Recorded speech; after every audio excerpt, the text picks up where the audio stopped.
Le brindan un fuerte aplauso al Rey de Reyes y Señor de Señores. A nuestro Señor Jesucristo sea toda la gloria, toda la alabanza y toda la exaltación por los siglos de los siglos. Amén. Es un privilegio que nos da nuestro Señor y Salvador Jesucristo de predicar su palabra. Amén. Así que yo quiero predicar a aquellos que toman nota bajo el tema: ¿en qué base está fundada tu casa? Amén. ¿En qué base está fundada tu casa? Quiero que usted me acompañe al libro del profeta Isaías. Libro del profeta Isaías, capítulo 28, versículo 16. Capítulo 28, versículo 16. Cuando usted haya encontrado la palabra, se coloca en pie para darle reverencia a la palabra del Señor. Amén. Isaías capítulo 28, versículo 16. Y leemos la palabra de Dios en nombre de nuestro Señor y Salvador Jesucristo, bajo la santa unción del Espíritu Santo que inspiró esta bella, preciosa y bendita palabra. Amén. Por tanto, Jehová el Señor dice así: he aquí que yo he puesto en Sión por fundamento una piedra, piedra probada, angular, preciosa, de cimiento estable. El que creyere no se apresure. Padre, te damos gracias en el nombre poderoso de Jesús de Nazaret. Te damos a ti toda la gloria, toda la alabanza, toda la exaltación. Señor, sean pocas o muchas mis palabras, sean sazonadas con tu Espíritu Santo. Espíritu Santo de Dios, que glorificas a Cristo en la tierra, paséate de una manera especial. Enséñanos, exhórtanos, anímanos, consuélanos y danos la fortaleza que necesitamos en estos tiempos finales. Tu palabra es como el martillo que quebranta la roca.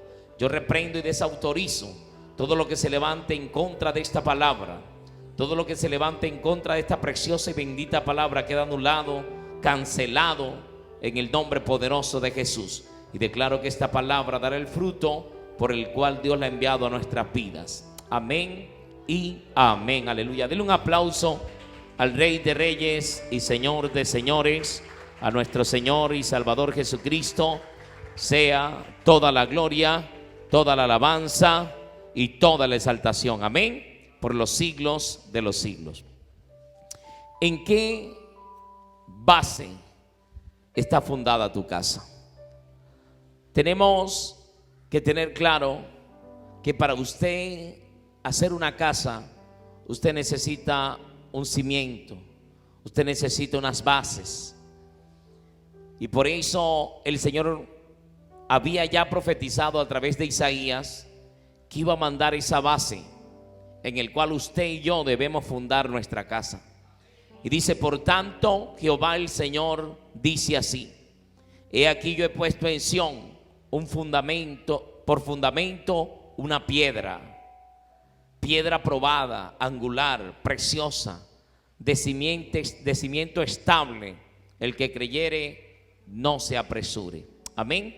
Cuando nosotros recibimos a nuestro Señor Jesucristo, que es esa piedra, esa roca, esa base en la cual usted y yo tenemos que estar, como dice la Biblia en Efesios capítulo 2, versículo 19. Vaya conmigo, Efesios capítulo 2, versículo 19.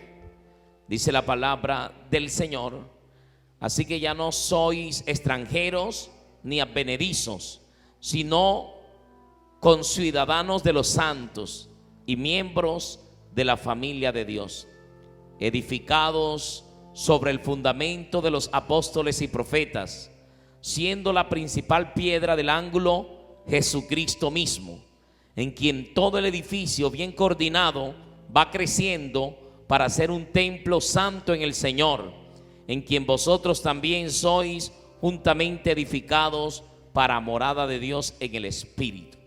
Amén. Siendo Jesucristo mismo quien ese fundamento, esa piedra. Muchas veces La Biblia dice que en el principio era el verbo, y el verbo era con Dios, y el verbo era Dios. Y dice que ese verbo se hizo carne, amén, y habitó entre nosotros como el unigénito del Padre, lleno de gloria, de gracia y de verdad. Entonces el verbo se hizo carne, o sea, la palabra se hizo carne. Jesucristo es la palabra, amén. Dale un aplauso al Señor y Salvador Jesucristo, Rey de reyes y Señor de señores, amén. Donde tenemos que edificar en base de en qué base, en la palabra. Cuando un cristiano edifica su vida bajo sus propios conceptos, es que yo creo que esto no es así, y toma una parte de la palabra y otra no. Es como si usted hiciera una casa, como por ejemplo estas bases, y aquí en el altar no le hubieran hecho bases porque al pastor no le pareció, citando un ejemplo. Aquí no le vamos a hacer bases, allá tampoco. Cuando viene la lluvia, cuando viene, entonces ¿cuáles paredes se van a caer? Las que no tienen base. Así estamos en muchas áreas de nuestras vidas, sin bases, que hemos fundado nuestra vida muchas veces en la arena y no en la roca, que es la palabra, en Cristo Jesús. No hemos fundado nuestra vida, nuestro cimiento. Mira, hay cristianos que cuando sale todo bien, vienen fielmente a la iglesia. Hay cristianos que cuando todo está bien, oran, dicen gloria a Dios, aleluya, pastor, aquí estoy, ¿qué hay que hacer? Pero cuando viene una prueba, se sabe dónde está cimentada la vida de aquel cristiano.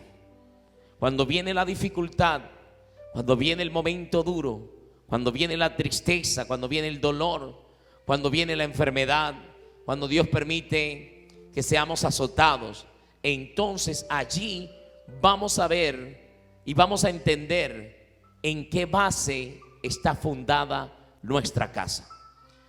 Vayamos reflexionando en el mensaje y vayamos meditando en nuestra vida, de qué manera nos estamos comportando,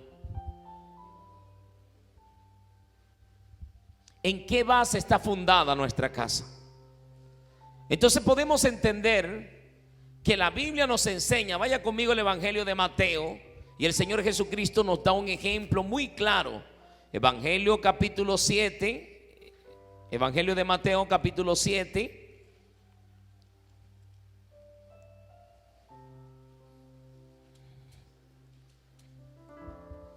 versículo 24.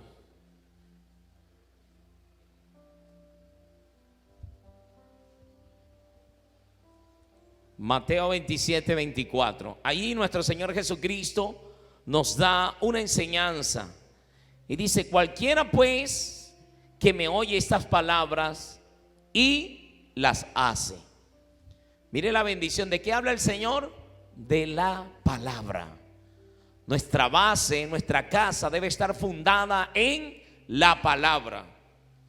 En estos tiempos finales, la iglesia, hablando la iglesia universal del Señor Jesucristo, está más entretenida en otras cosas y menos en leer la palabra de Dios. Dios quiere que de aquí salgamos con una convicción plena de salir a meditar en la palabra, de reflexionar nuestros actos, nuestros hechos y filtrarlos por la palabra, a ver si usted y yo estamos edificando nuestra vida, nuestra casa sobre la roca, sobre Cristo, sobre la palabra. Aleluya, bendita la gloria del bendito carpintero de Israel. Yo puedo sentir su presencia a esta hora de la mañana. Y sabes, Él nos manda su palabra sencillamente porque nos ama. Nos da las herramientas, nos da las armas para que el enemigo no nos destruya, para que el enemigo no se meta en el hogar, para que el enemigo no tome posesión de nuestros hijos, para que el enemigo no tome posesión de nuestra economía. Y a veces decimos, hay cristianos que, por eso les decía ahorita, que guardan una parte pero otra no. O habemos cristianos que guardamos una parte y otra no. Entonces podemos observar que hay cristianos fieles de ayuno, de oración, de lectura de la palabra, pero no son fieles en las finanzas. Y de pronto se preguntan, pero ¿por qué a mí no me va bien económicamente? Pero ¿por qué a mí no me va bien económicamente? ¿Por qué los negocios no prosperan? Si siembro un cultivo, no recojo, y el vecino que no es cristiano coge más. Y quizás aquel vecino, cuando el pastor va o hay una obra, viene y apoya la obra del Señor. Pastor, ¿qué necesita la iglesia? Y a veces en esa área está fundada en la arena y no en la roca. Por eso debemos edificar cada área de nuestra vida por la palabra. Hay que ayunar, hay que leer la palabra, hay que vigilar, pero también debemos ser fieles en nuestras finanzas, para que nuestras finanzas también estén fundadas en la roca y estén sólidas. El enemigo no tome posesión de nuestras finanzas. Entonces dice el Señor: cualquiera pues que me oye estas palabras y las hace. Una cosa es oír la palabra y otra cosa es hacerla. ¿Cuánta palabra hemos recibido desde que nos entregamos al Señor? ¿Cuánta palabra nos ha enseñado el Señor a través de los ministros, de los pastores, de los evangelistas, aún a través de la internet? ¿Cuánta palabra hemos recibido? La pregunta es: ¿cuánta de aquella palabra hemos guardado en nuestro corazón y la estamos poniendo por obra? El éxito del cristiano está en guardar la palabra. Deuteronomio capítulo 28 versículo 1 dice: acontecerá que si oyeres atentamente la voz de Jehová tu Dios para guardar y poner por obra todos sus mandamientos que yo te intimo hoy, entonces vendrán sobre ti todas estas bendiciones, te perseguirán y te alcanzarán si oyeres la voz de Dios. Bendito serás tú en el campo, bendito en la ciudad, bendita tu canasta y tu arteza de amasar, bendito la cría de tus vacas, los rebaños de tus ovejas. Jehová te bendecirá en todo aquello que pusieres tu mano. Esta es la bendición de nosotros, obedecer la palabra del Señor. Por eso Satanás, el interés más fuerte que tiene Satanás es que nosotros no leamos ni obedezcamos la palabra de Dios, porque la fe viene por el oír la palabra del Señor. Cuando un cristiano empieza a confrontarse por la palabra del Señor, entonces empezamos a decir: estoy haciendo esto mal, Señor, ayúdame a cambiar. Nos humillamos delante de la presencia del Señor, porque la palabra es como el martillo que quebranta la roca. Quedamos desarmados, quedamos desplomados cuando el Señor es el que nos confronta por la misma palabra. Entonces no decimos: es que es el pastor, es que es el hermano. No, decimos: Dios está hablando a mi vida. Cuando usted y yo cogemos la palabra de Dios y la misma palabra nos habla, ¿quién nos las está tirando? Porque a veces decimos así: claro, porque conoce mi situación, ahora está predicando acerca de eso. No, Dios hoy, por eso Dios habla. Y yo no conozco aquí, ni siquiera me sé el nombre de ninguno todavía. Y lo que Dios ha puesto en mi boca, yo le meditaba esta madrugada al Señor. Señor, me acosté tardísimo y meditando en la palabra que iba a predicar hoy.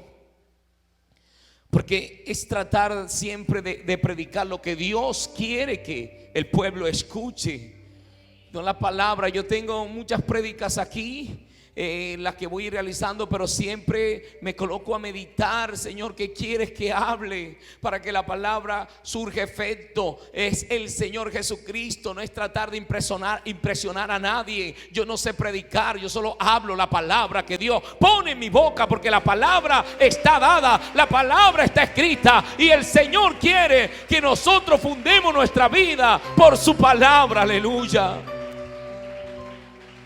¿Sabes qué me alegra y me entristece a la vez? Cuando usted ve las cifras, el libro más vendido en el mundo, ¿cuál es? La Biblia. Pero qué tristeza que es el libro menos leído, aún por el mismo pueblo de Dios, que domingo tras domingo coge la Biblia y la trae a la iglesia y la abre en la iglesia. Algunos ya ni la abren en la iglesia, la palabra de Dios. Tenemos que volver a la senda antigua. El profeta Jeremías dijo en Jeremías capítulo 6 versículo 16, y dijo: paraos en los caminos y mirad, preguntad por las sendas antiguas, cuál sea el buen camino, y andad por él, y hallaréis descanso para vuestras almas. Mas dijeron: no andaremos. Muchas veces estamos así como el pueblo rebelde, que Dios nos está dando la palabra y decimos no andaremos. Pero yo creo en el nombre de Jesús de Nazaret que aquí se levantarán guerreros y guerreras a vivir la palabra de Dios, a pasar tiempo con la palabra de Dios, a vivir como dice la palabra de Dios, como Dios quiere que vivamos. Aleluya. Hoy en día, cuando un cristiano quiere guardarse para Dios, lo tratan de religioso y legalista. El cristiano tiene que vivir como dice la palabra, amar lo que Dios ama y aborrecer lo que Dios aborrece. La Biblia dice en Santiago capítulo 4 versículo 4: oh almas adúlteras, ¿no sabéis que la amistad del mundo es enemistad contra Dios? Cualquiera pues que quiera ser amigo del mundo se constituye en enemigo de Dios. Nosotros no debemos hacer amigos del mundo. Un cristiano no debe cantar música secular, música mundana.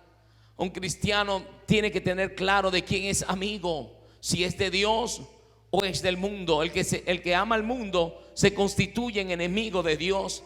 Y nosotros no queremos ser enemigos de Dios, queremos ser amigos de Dios. Porque el Señor dijo: mira, ya no los llamaré siervos, los llamaré mis amigos, si hacéis lo que yo os digo. Si nosotros obedecemos la palabra, el Señor nos va a dar muchas bendiciones. Amén.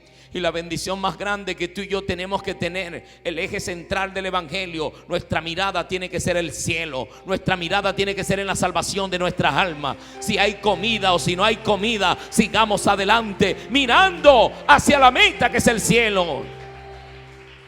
Esto lo hace alguien que está cimentado en la palabra.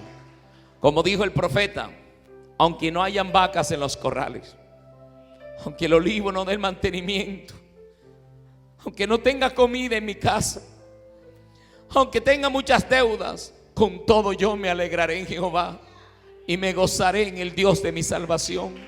Con todo yo me alegraré en Jehová. Yo me alegraré en Jehová, aleluya, y me gozaré en el Dios de mi salvación, aleluya. Cuando estamos cimentados sobre la roca, nada nos detiene, seguimos avanzando. Y dice el Señor: mire, cualquiera pues que me oye estas palabras y las hace, le compararé a un hombre prudente que edificó su casa sobre la roca. Descendió lluvia, vinieron ríos y soplaron vientos y golpearon contra aquella casa y no cayó, porque estaba fundada sobre la roca. Pero cualquiera que me oye estas palabras y no las hace, le compararé a un hombre insensato que edificó su casa sobre la arena. Y descendió lluvia y vinieron ríos y soplaron vientos y dieron con ímpetu contra aquella casa y cayó, y fue grande la ruina. Cuando terminó Jesús estas palabras, la gente se admiraba de su doctrina, porque les enseñaba como quien tiene autoridad y no como los escribas. Saben, muchas veces nos preocupamos tanto por armar un sermón, por armar pero la palabra con autoridad es la que tú y yo vivimos. Cuando usted le dice a alguien: mira, no tomes ron, porque eso te lleva al infierno. Pero si tú tomas licor y te han visto con cerveza en las manos, ¿con qué autoridad vamos a decirle a alguien: no te emborraches? Jesús enseñaba con autoridad porque Jesús vivió la palabra, y Él quiere que sus discípulos vivamos la palabra. Por eso el apóstol Pablo fue alguien que estaba cimentado en la roca.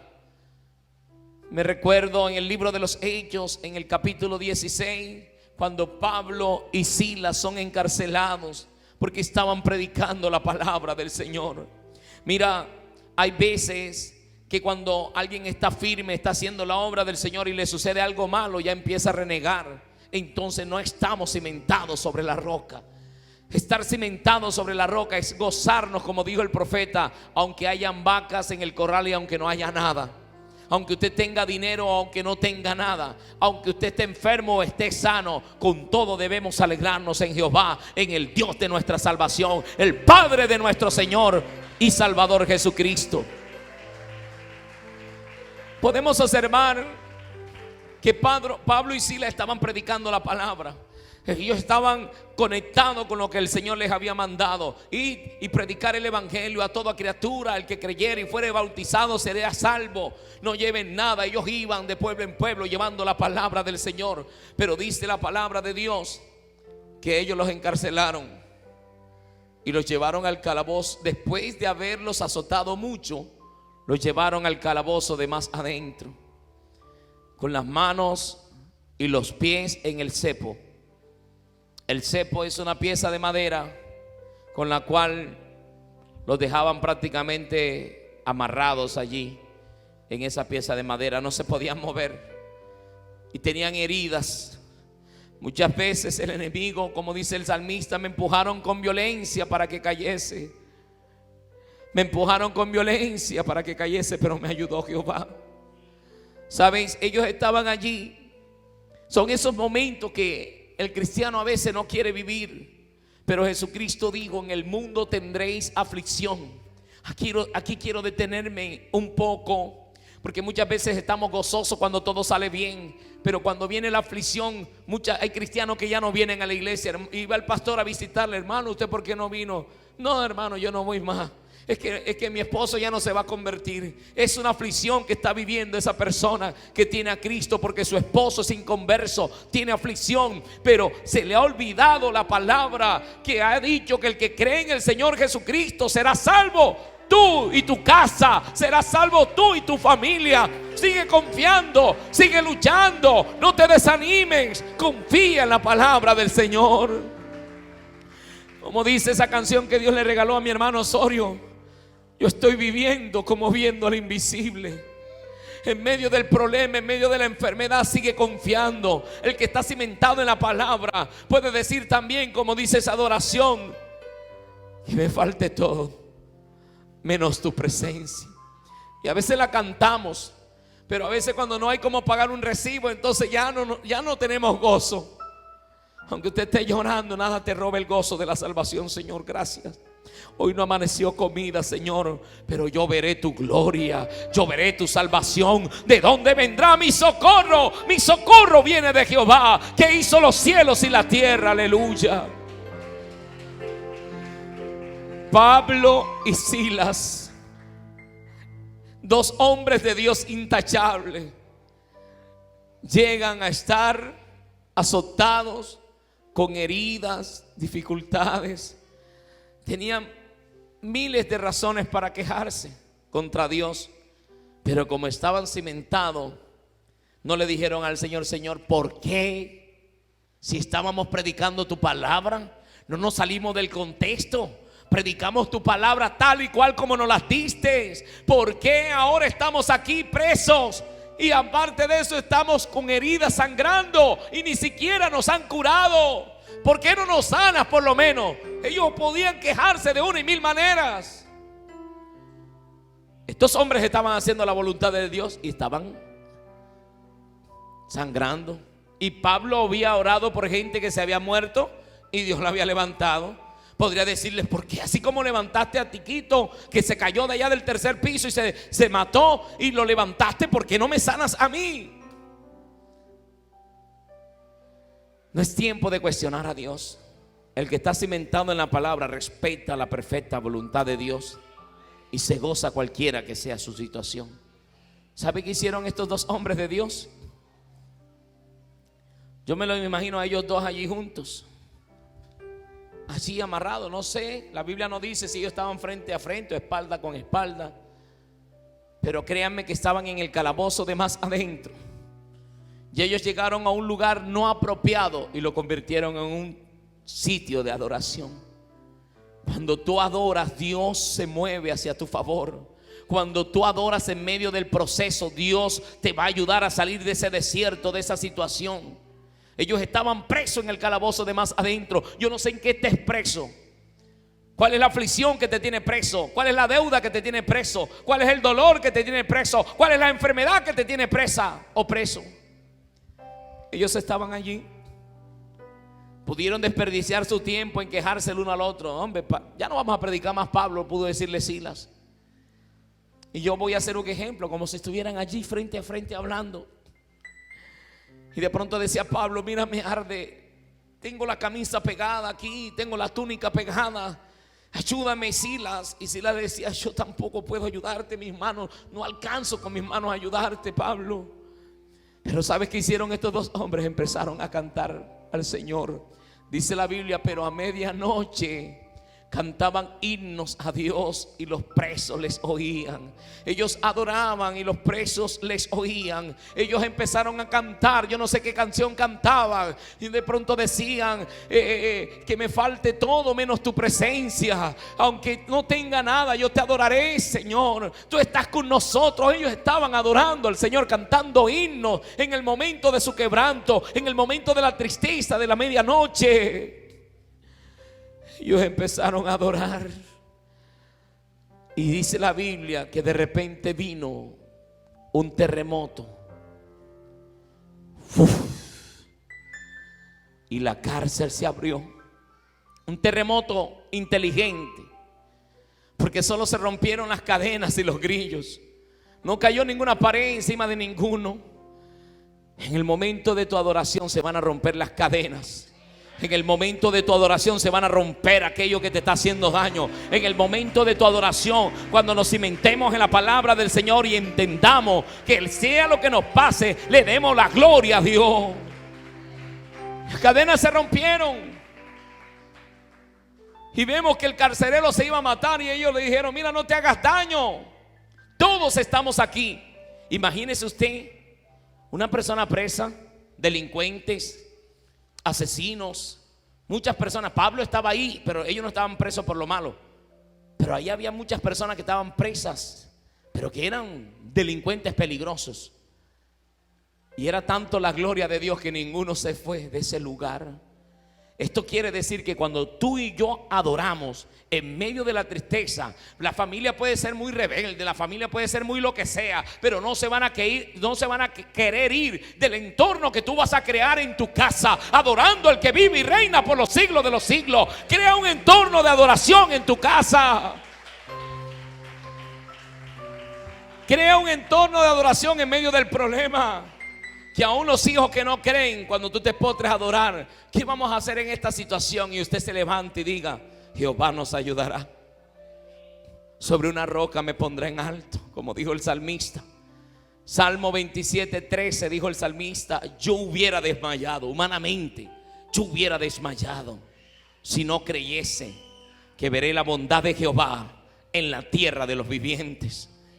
Y la pregunta a David, siendo un guerrero, peleando con espadas, con lanzas, con jabalinas, enfrentándose a ejércitos, guerra de machete, hermano, mano a mano. David murió viejito, murió completo. La Biblia no dice que le cortaron algún miembro ni nada de eso. Murió en sana vejez. ¿Por qué? Por haber confiado en Dios. Hubiera yo desmayado si no creyese que veré la bondad de Jehová en la tierra de los vivientes. Por eso él tenía la convicción: aunque un ejército acampe contra mí, no temeré mi corazón. Aunque contra mí se levante guerra, yo estaré confiado. Eso es estar cimentado en la roca. Eso es estar cimentado, nuestra casa edificada en la palabra de Dios. Pablo y Silas salieron de allí, visitaron a la familia del carcelero. Conocemos la historia. Se ganaron esa familia para Cristo, porque cuando rendimos adoración al Señor, usted y yo nos ganamos muchas almas para el Señor. La mejor forma de predicar es con nuestro testimonio. Pero ¿dónde está edificada nuestra casa? La Biblia dice en Números, en Malaquías, vaya conmigo a Malaquías para que usted observe personas que no están edificadas en la roca. Cuando un cristiano no está edificado, este es un ejemplo. Malaquías capítulo 3, versículo 13.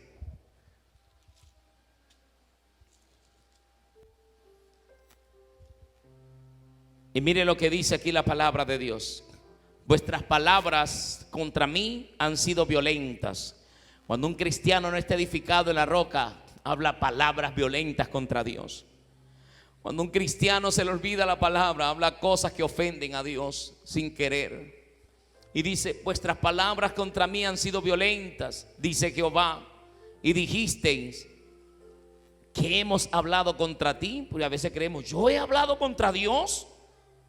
Y a veces estamos diciendo: mira, ahora que soy evangélico me va peor. Y dice que nos ha hablado contra Dios. A nadie le puede ir peor si tiene a Cristo. Cuando el cristiano está sobre la roca, sabe que tiene la ciudadanía del cielo, sabe que el día que muera se va para el cielo y que el cielo y la tierra pasarán, pero el que hace la voluntad de Dios permanece para siempre. Y mire lo que sigue diciendo el verso 14. Habéis dicho, Dios le dijo, habéis dicho, por demás es servir a Dios. O sea, yo estoy sirviendo al Señor y me va peor. Yo estoy sirviendo. Eso es decir, por de balde le sirvo a Dios. Dice, ¿qué aprovecha que guardemos su ley y que andemos afligidos en presencia de Jehová de los ejércitos? Decimos pues ahora, bienaventurados son los soberbios y los que hacen impiedad. No solo son prosperados, sino que tentaron a Dios y escaparon. O sea, están diciendo, mira, esta gente que no obedece a Dios, no le importan las leyes de Dios y tienen el ganado gordo. Y a mí se me están muriendo las vaquitas.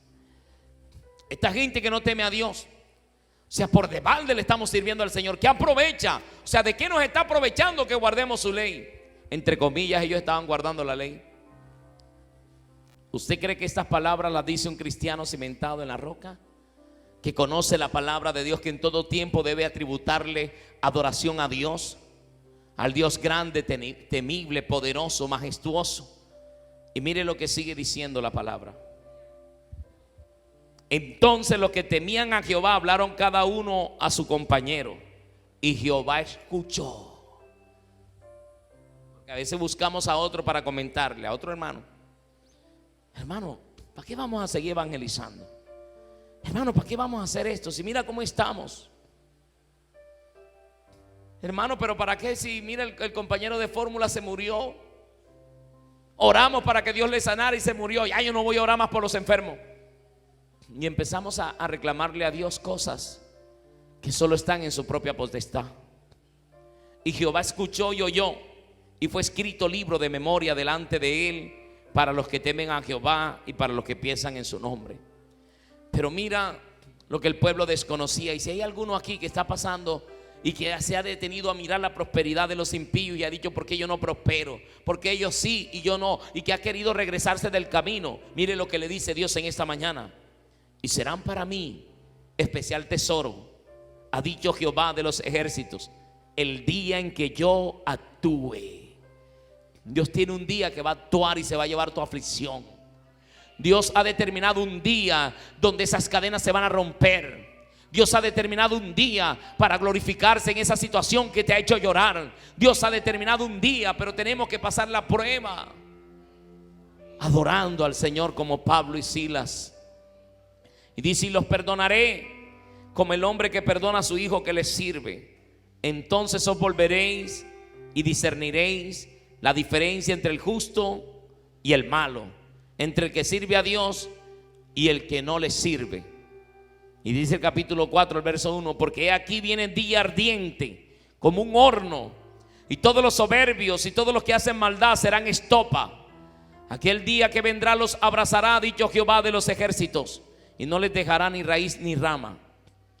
Aquella prosperidad que te ha detenido a mirar no sirve para nada, porque el día que el Señor venga, todos seremos puestos en balanza, y el que hizo lo bueno saldrá a resurrección de vida, y el que le hizo lo malo al fuego eterno que arde con fuego y azufre. Primera de Corintios capítulo 3 versículo 1 dice la palabra del Señor. Porque debemos entender algo, hermanos.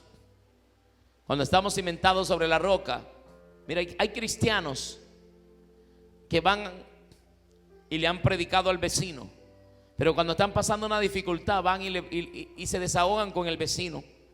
Y el vecino después cuando se va dice que, imagínate si Dios no le oye a él y me quiere meter a mí en eso, para yo vivir esas aflicciones.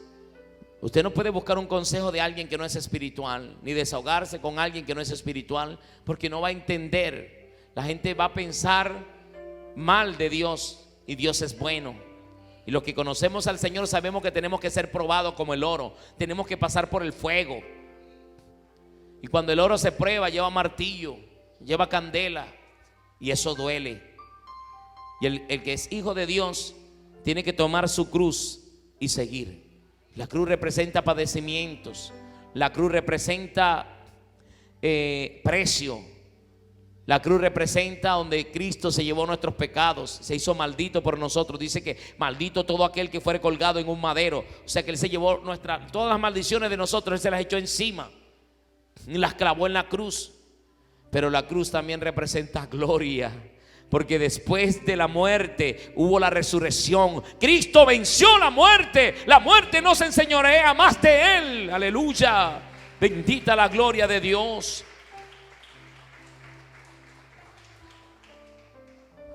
Primera de Corintios 3:1 dice: de manera que yo, hermanos, no pude hablarlos como a espirituales, sino como a carnales, como a niños en Cristo.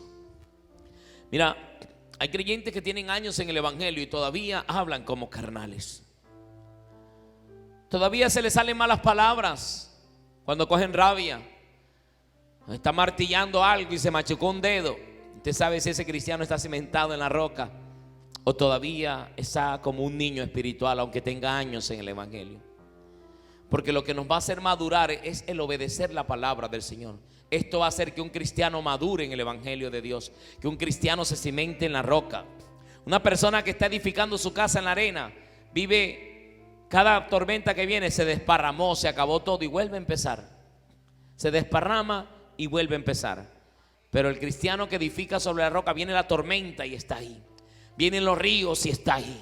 Dios está conmigo como poderoso gigante. Así como dijo Job: yo sé que mi Redentor vive, y aún de deshecha está mi piel, en mi carne de ver a Dios. Mis ojos lo verán y no otro. Y estaba morimundo, pero tenía la convicción de que Dios le iba a librar. Y le hago una pregunta: ¿lo libró Dios o no lo libró? Y por eso pudo decir al final: de oídas te había oído, mas ahora mis ojos te ven. Esto me da a entender que Dios permite las aflicciones, permite la enfermedad, permite el dolor, permite la tristeza, permite muchas cosas en nuestra vida para que nosotros dejemos de oírlo y lo veamos. ¿Cómo puedes decir que Dios sana si no estuviste enfermo? ¿Cómo puedes decir que Dios provee si un día no te amaneció comida? ¿Cómo puedes decir que Dios te da vestido si siempre lo tenías todo? Dios es nuestro proveedor. Y por eso dijo el apóstol: ahora les he hablado como a niños en Cristo. Os di a beber leche y no vianda, porque aún no erais capaces, ni sois capaces todavía. Porque aún sois carnales, pues habiendo entre vosotros celos. Mira, analice esto para eso, si estamos en el espíritu, estamos en la carne. Si un cristiano dice que es espiritual, y aunque ora y habla en lengua y danza, y todavía está celando a la esposa o al esposo, todavía soy carnales. Mire lo que dice: habiendo entre nosotros celos, contiendas, disensiones, ¿no soy carnales? Y andáis como hombres. Porque diciendo el uno: yo ciertamente soy de Pablo, y el otro: yo soy de Apolo, ¿no soy carnales? Mire, no se ponga a discutir doctrina con otra. Que nosotros somos de acá. ¿Cómo se llama la congregación, pastor? Iglesia Misionera Emanuel. No, yo soy de la Emanuel. Yo me congrego en la iglesia de la Luz Verdadera. No, yo no me junto contigo porque tú eres la Luz Verdadera. No. Nosotros no somos ni de Manuel, ni de la iglesia Manuel, ni de la iglesia de la Luz Verdadera. Nosotros somos de Cristo si estamos cimentados en la roca que es Jesucristo. Entonces, cuando usted ve a personas en contienda, todavía son carnales, porque la Biblia dice que la contienda no nos lleva a nada. El oyente no va a dar gracias a Dios. Si usted está plenamente convencido en su mente que usted tiene la verdad, no se ponga a prestarle atención a aquel que le dice que usted está mal bautizado, que usted no tiene, que usted no se ponga a prestarle atención, porque todavía son niños cuando entramos en contienda.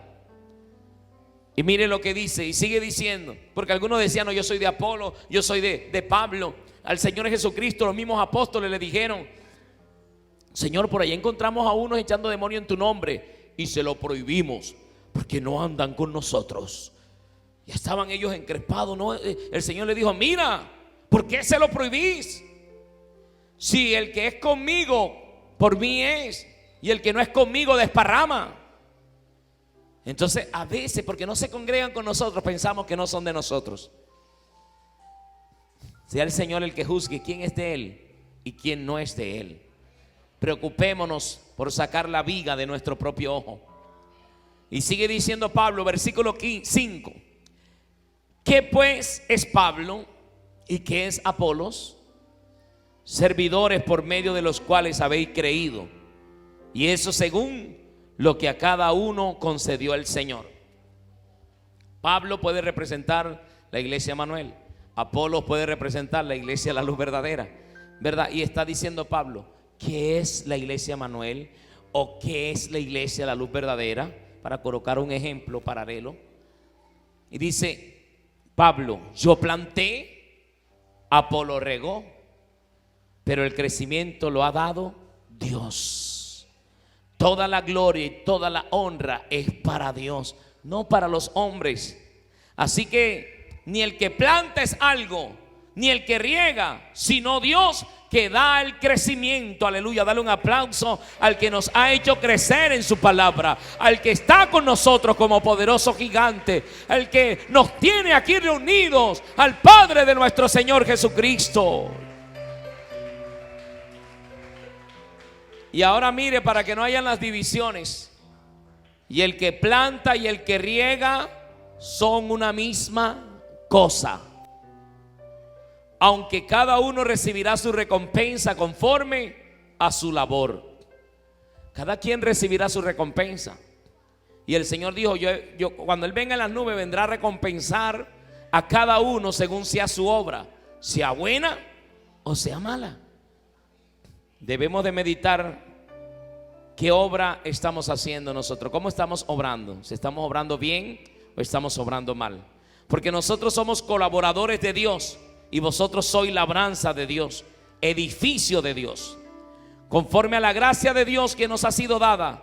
Yo como perito arquitecto puse el fundamento y otro edifica encima, pero cada uno mire cómo sobreedifica.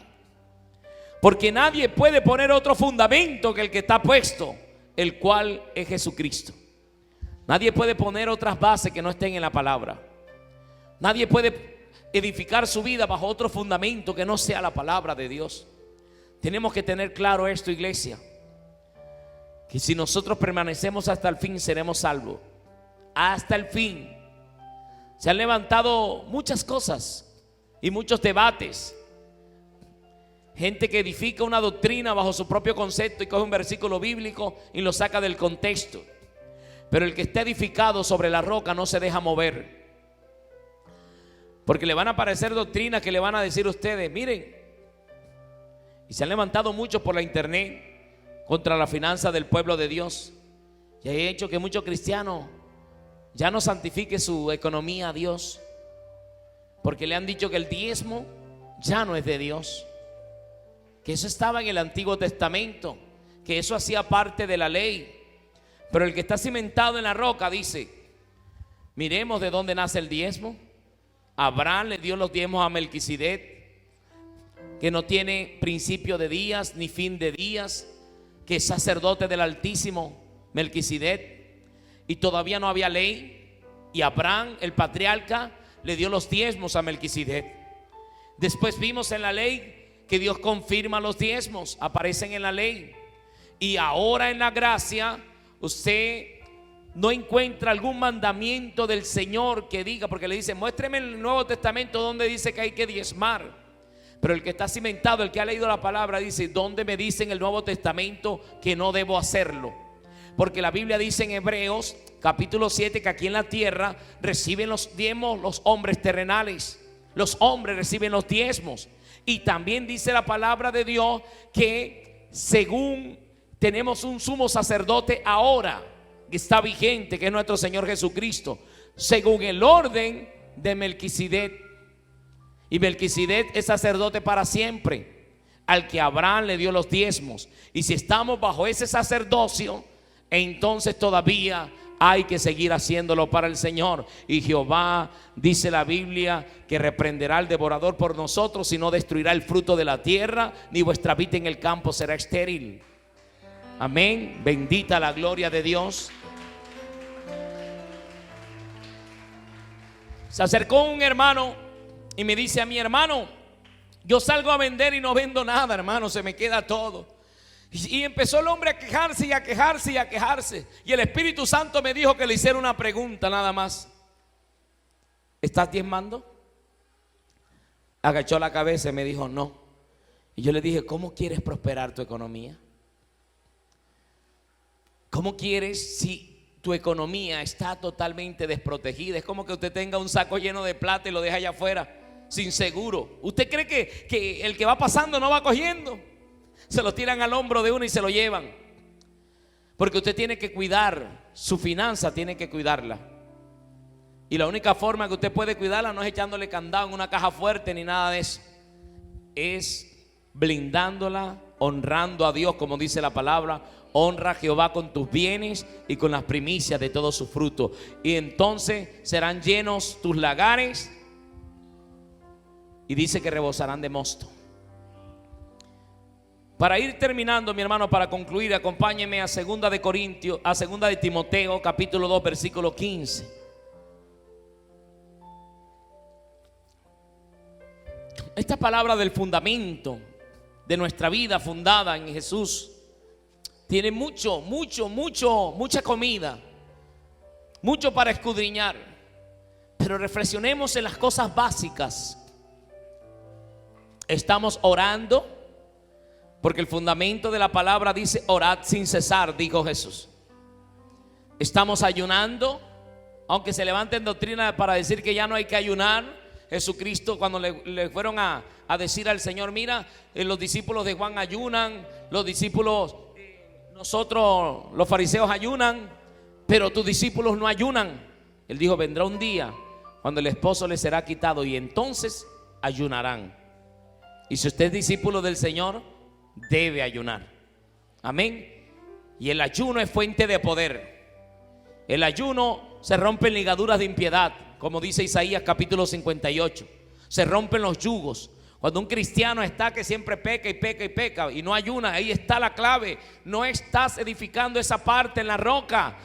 Ayuna para que puedas ser libre, para que puedas ser sano, para que tu fe pueda crecer y pueda menguar la carne. Hay que quitarle privilegios a esta carne, porque a esta carne no le gusta ayunar. A esta carne le gusta comer y comer. A esta carne no le gusta vigilar, le gusta dormir. Pero si nosotros le damos gusto a la carne se pone gorda, se pone fuerte. Pero si usted ayuna, va quitándole privilegios a la carne. Amén. Bendita la gloria de Dios. Porque la Biblia dice que si por el Espíritu hacéis morir las obras de la carne, no estáis bajo la ley del pecado. Así que si usted es un cristiano que ha venido luchando con el pecado y no ha podido ser libre, es tiempo que se decida a ser libre. Métase en oración y ayuno. Señor, yo me arrepiento, yo quiero ser una nueva criatura, ayúdame porque yo solo no puedo. Señor, ayúdame, pero no ayunas, no ora. ¿De qué manera vas a ser libre? Hay que ayunar, hay que leer la palabra, hay que forzarnos a caerle allí a eso. Cuando una persona tiene alguna herida, alguna infección y va donde el médico, le caen con antibiótico enseguida, algo que vaya a secarle allí, y un antibiótico específico. Porque a veces cuando uno tiene infección en la garganta no es el mismo antibiótico para cuando usted tiene algún pus, tiene algo que se le ha madurado. No es el mismo antibiótico. Entonces para cada área nosotros tenemos en la palabra de nuestra vida qué debemos hacer. Pero como decía ahorita, el Señor dijo, mi pueblo se perdió porque le faltó conocimiento. Hágase un análisis usted ahora mismo y medite un minuto. ¿Qué tanto tiempo estás pasando con la palabra de Dios? Por ahí un día me mandaron una reflexión y eso me puso a llorar a mí. Porque decía que si trataras la Biblia como tratamos el celular se nos queda y nos regresamos a buscarlo. Pero la Biblia se nos queda y no lo hacemos. En el celular pasamos muchas horas, pero en la Biblia no lo hacemos.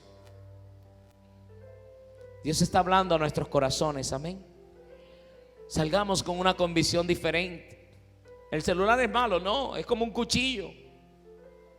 Con el cuchillo cocinas, pelas, pero con el cuchillo puedes matar a alguien y ya se convierte en maldad, o puedes atracar a alguien. Pero si el cuchillo lo usas para bien, pero siempre el cuchillo, aunque lo estés usando para bien, tienes que tener cuidado porque te cortas sin querer. Y así es el celular. Cuando usted entra a la internet, tiene que tener mucho cuidado porque te puedes cortar. Amén. Te puedes cortar, y esa cortada, si no te la curas inmediatamente, se te infecta y va a ser más difícil de que sane. Entonces hay que tener mucho cuidado. Segunda de Timoteo 2:15 dice: procura con diligencia, oiga bien, diligencia, presentarte a Dios aprobado. No ante el pastor, no ante los hombres.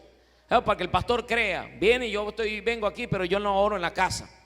Y vengo y oro media hora aquí en la iglesia, pero yo en la casa no vuelvo a orar, no leo la palabra. Y el pastor dice: el hermano es de oración. Si ora aquí, imagínese, viene de su casa, ora aquí, imagínese en su casa cómo orará este hombre. Pero solo Dios es el que sabe. Y por eso dice: procura con diligencia presentarte a Dios aprobado, como obrero que no tiene de qué avergonzarse, que usa bien la palabra de verdad. Porque la palabra a veces la usamos mal para nuestra propia conveniencia. A veces nos van a exhortar con la palabra, o nuestro pastor nos llama con la palabra, y como conocemos Biblia, empezamos a defendernos con la misma palabra. Aceptemos la exhortación. Yo era uno de esos, hermanos, que para defenderme con la palabra estaba ahí. Me estaban dando un consejo y yo empezaba con la palabra a cortar, a defenderme. La palabra es para defendernos de las acechanzas del diablo, pero la exhortación es para que agachemos la cabeza y la recibamos y somos humildes, porque muchas veces tenemos arrogancia en nuestro corazón y no aceptamos el consejo del ministro, del hermano, del evangelista, del profeta, del ujier, de cualquiera que Dios esté usando para exhortarnos. Entonces salimos dándole tremenda pedagogía a aquel siervo que Dios mandó para darnos una palabra. Y salimos más bien nosotros exhortando a la persona, hermano. Son cosas que Dios va cambiando en nosotros, pero tenemos que ser prontos para oír y tardos para hablar. Entonces debemos preocupar cómo andamos y usar bien la palabra. Ahora el versículo 16 dice: mas evita profanas y vanas palabrerías. Lo que le hablaba ahorita. No se ponga a estar hablando, no, que yo creo que esta piedra es Dios. Bueno, a mí mi Biblia no me dice eso. Usted le habló y si no aceptó, déjelo quieto. Va a morir creyendo que esa piedra es Dios, pero cuando se muera un día se va a presentar delante de Dios y Dios le va a decir: un día yo te mandé a mi siervo. El profeta habló. Si usted habla, ya es inocente de esa sangre. Pero si usted no habla, Dios se lo va a cobrar a usted. Y por eso muchas veces, no, que el vecino, él parrandea mucho, ay Dios mío, que se mude. Vamos a predicarle primero. Si él no se convierte, le dará cuenta a Dios. Pero nosotros tenemos una responsabilidad de ir a llevar la palabra del Señor. La Biblia dice en Ezequiel capítulo 3 versículo 17 que el Señor te puso como atalaya. Dice: hijo mío, yo te he puesto por atalaya a la casa de Israel. Cuando yo dijera: el impío de cierto morirás, y tú no le amonestares, él morirá por su maldad, porque no fue amonestado, pero su sangre demandaré de tu mano. Pero si yo te dijere que fuera y le amonestares, y él se convirtiere de su maldad, él no morirá, y tú habrás librado tu alma.